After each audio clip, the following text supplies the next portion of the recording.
Hello! Ayan, so Happy Valentine's Day sa lahat. No? So kami, we are going a little early ngayong Feb 13 to celebrate Valentine's Day. We are going to Cordon Ramsey Restaurant. Ayan, sa Resorts World Manila. So you have to book in advance. Medyo naman, I think madali na ngayon kasi konti na lang pila. So, hopefully masarapan kami at hindi masyadong mamahalan. And we'll share kung anong mga favorite naming food later. And hopefully kayo rin maging masaya ang Valentine's Day celebration.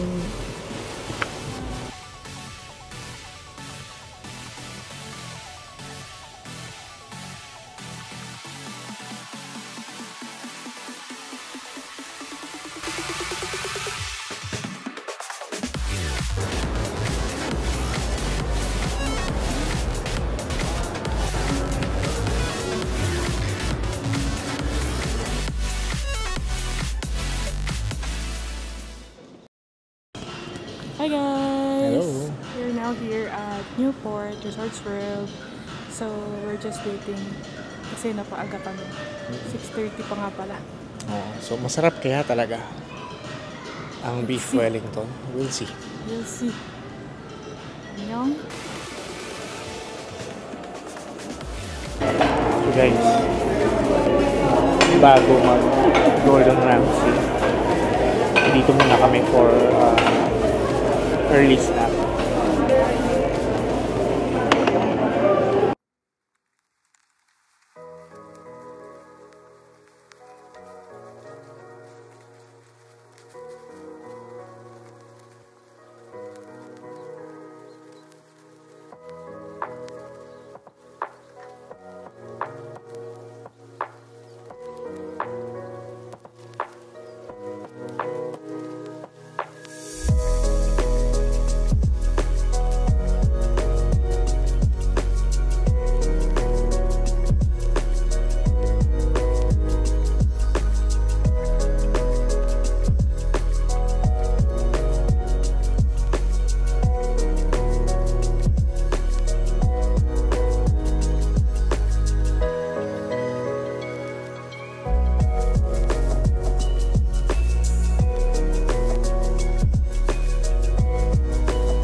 Yung crab cake. Crab cake. Tapos we'll have yung fish and chips, grilled burger, and then si Wellington. And then for dessert, si chocolate. Yun lang. Crab cake for appetizers, for main flow, fish and chips, burger, and Wellington, then chocolate. And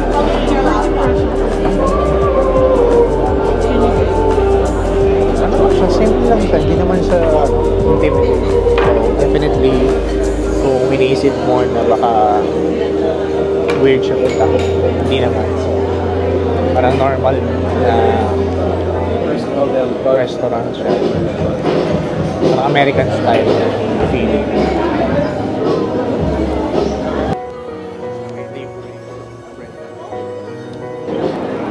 So, try natin ang kanilang bread.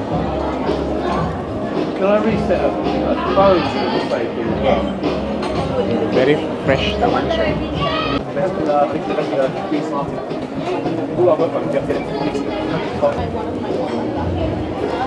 Doon pa lang sa libreng tinapay na nabusog na ako.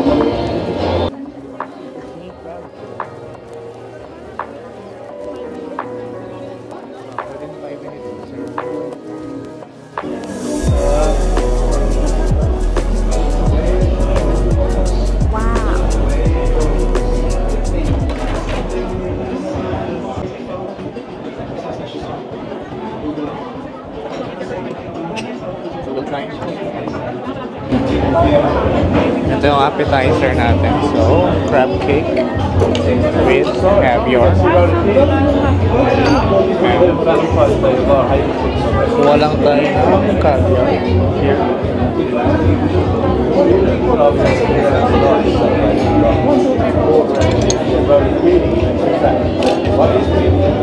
Wow!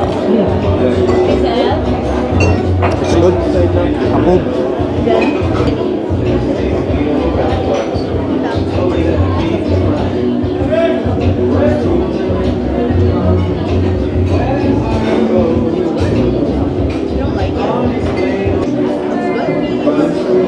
Personal rating.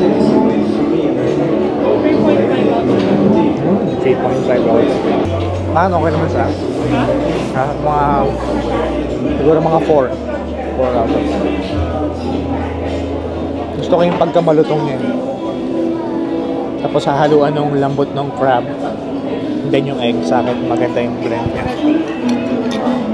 Then may konting kick because of the caviar.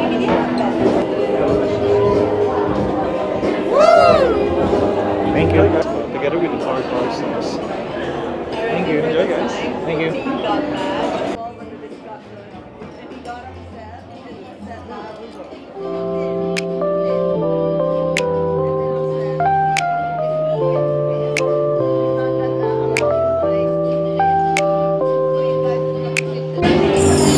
Malaki lahat yung serving.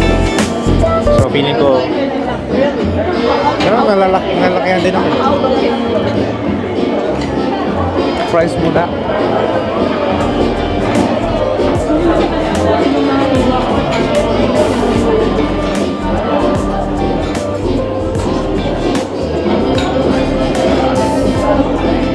And to enjoy, so we have yung burger.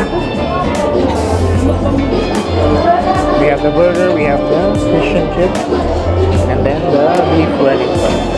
So si Maria naman ang mag-ate.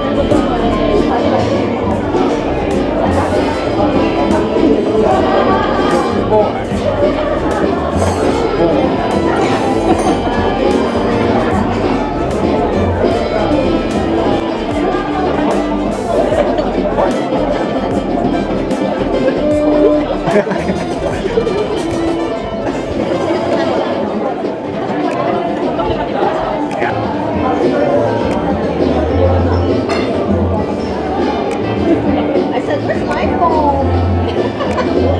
I thought I lost it here. Yummy! Sarap. Deserve naman ng pagkasikat.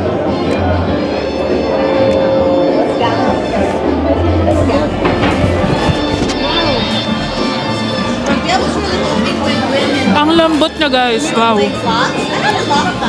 Parang di mo kailangan tinguya. Were you playing slots? I was playing slots and you were watching Wala. with your money. Sarap. Yeah, so I'll try my beef Wellington.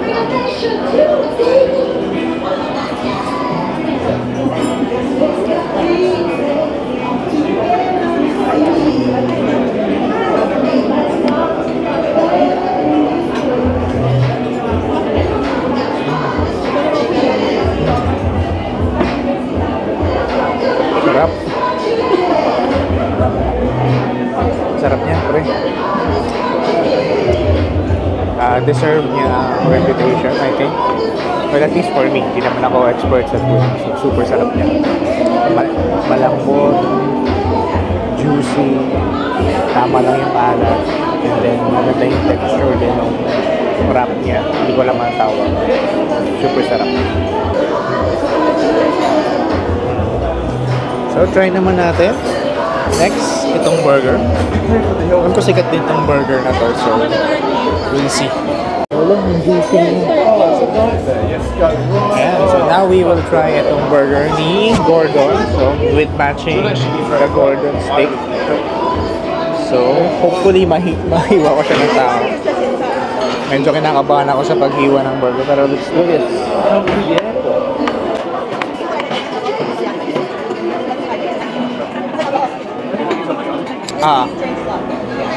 So, we shall see. You go down right, and then you go to the left side. papaano siya. Tikman muna natin ito. Yung meat muna. Kasi ito lang yung sumama.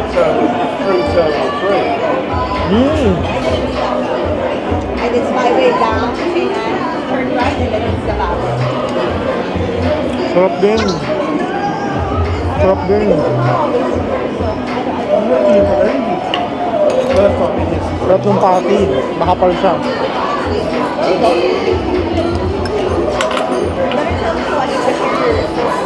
£5. Beef Wellington siguro 7 out of 5. Ano? So, titry ni Marian. Bigyan natin siya ng They stop the left turn off Skyway. Nang? Yan, tama naman natin. Yan guys. Tada! So, try naman natin tong... Paano ko ito kakainin? Taas lang yun, papakita ko, inuo ko lang. Probably they take advantage. They all take advantage. That's why I'm going to keep. You give an inch, they take a mile. Sarap. What's he doing last week? Sarap. Oh, last week? Last Saturday. Oh, I go home. Last week. Sarap, guys. Probably get too comfortable. Masarap siya. Pero... mas masarap sa beef Wellington, guys. Na-shock talaga ako pagkakain ko sa kanya. Para siyang bubble gum. Parang marshmallow lang sa bibig, guys. Pero this burger, okay din siya, guys. Sarap.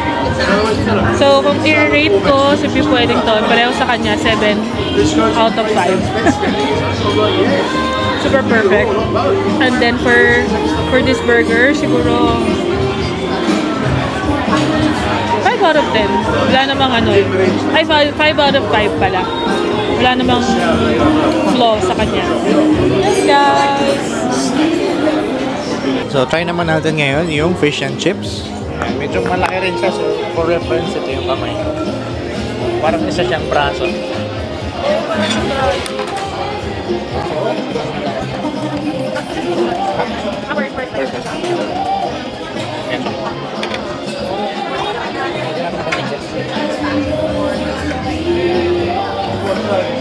Ayaw niya na.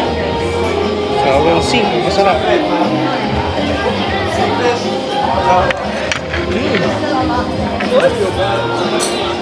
Good. Sarap din siya. Masarap din siya.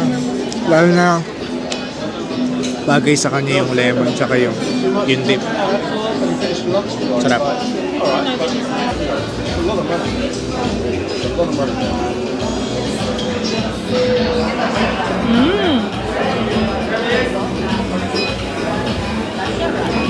Sarap.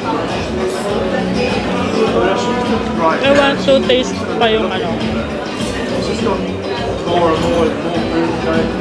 So I never really see her enjoying these. Sarap siya, guys.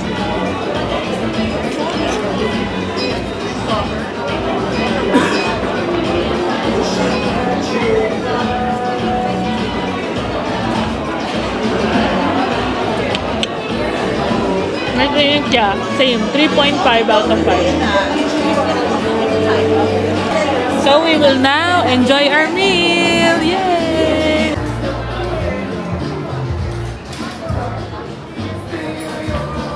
Ano nga ito? Mousse? Yeah, chocolate mousse. Taco with Yeah. honey. Chocolate mousse with strawberry. And then something, hindi ko sure yung laman niya pero chocolate mousse. Sabay na tayo. Kaya mo yan. We will. Ano ba tayo na? Ako yung honey ko. Okay, ito lang.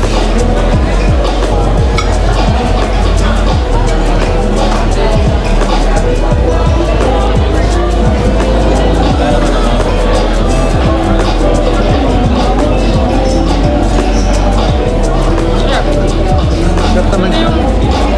Ganito yung gusto kong lasa ng chocolate. I-explain ko ano yung lasang ganito. Mousse. It's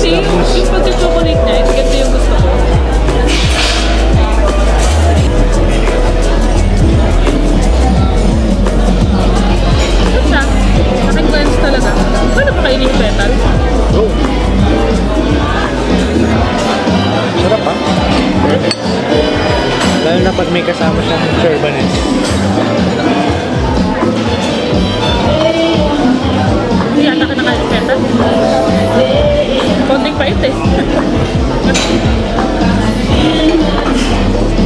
Ito matigas.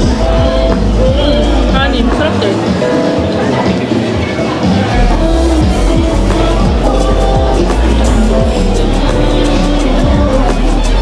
Ay, sarap din.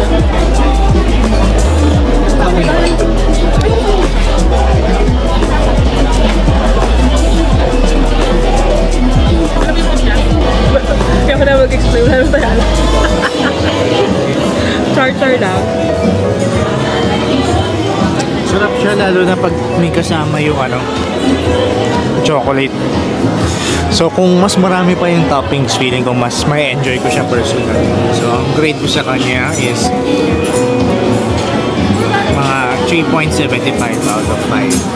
Oh, you choose 4. I'm gonna think back. Ako, I'll rate this 4 out of 5. So ang itong second best. Sorry, second highest. Ito. Wellington. Sa akin? Oh. Hindi. Si Wagyu, ay, si Burger 5 sa akin eh. 5. Kasi for me, masarap yung burger. Pero, basta masarap yung burger guys, 5. So yun, walang mali sa kanya, so perfect. Then ito. Wellington and then the burger and then itong dessert. Which is better, fish and chips or yung crab?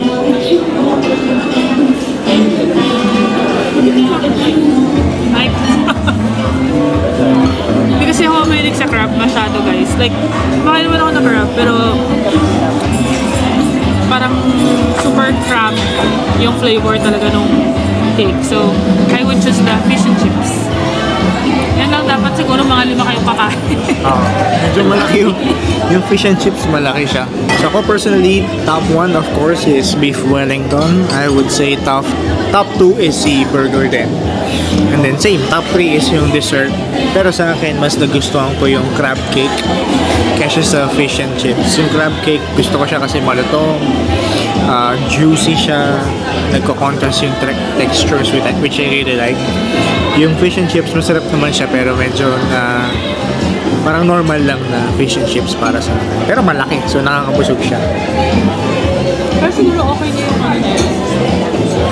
Kung mag-order kayo and gusto niyo talagang mabusog kayo guys, okay na yung 3 in-order namin. Sobra-sobra na yun. Like, pwede na yun hanggang 4 na tao. Beef Wellington, fish and chips, tsaka yung burger. Tapos dagdag na lang yung crab cake nga. Super okay na yun. So, mamaya, guess the bill. So, ako, nauna akong mag-guess. Ang guess ko, 10,000. Pero I think it's more. So, ang guess niya ay... So for me, 11,000 feeling ko yung bill kasi kina-consider ko yung tax. Yung tax yung magpapapanalo sa atin. So,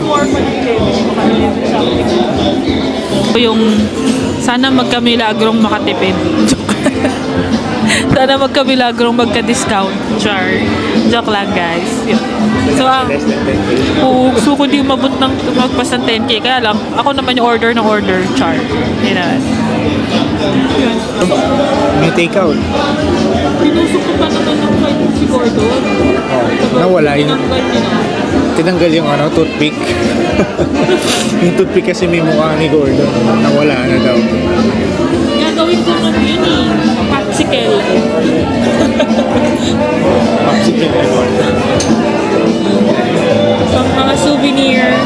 Pero okay lang. Ito na lang paper bag ang souvenir. Ito, kunin mo to. Joke. Coaster.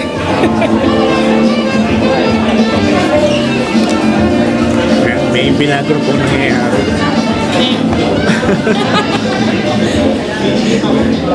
I already deducted your deposit, but double check. Okay, thank you.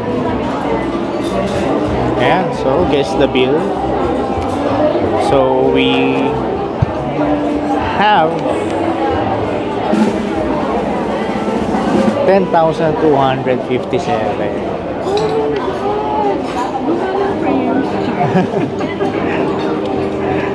So So may deposit na tayo na 2K, so 8K na lang yung babayaran natin.